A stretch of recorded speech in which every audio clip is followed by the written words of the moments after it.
You'll come across several additional tool groups that support more specialized parts of the modeling workflow.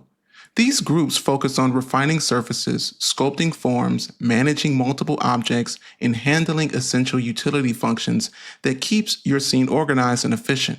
Each one plays a different role, but together they round out the full UModelerX toolset. The Deform group offers a set of brush style tools that let you sculpt and reshape surfaces directly. These tools make it easy to push, pull, smooth, and adjust your meshes in a more organic, hands-on way. The Surface group includes tools focused on working with surface level details. These are where you'll find options for vertex colors, material settings, and tools that tie into the UV editor, giving you control over how your model looks and how its textures are applied. The Miscellaneous group is a collection of functional tools that helps you set pivots, align objects, or reset transforms. They're extremely powerful.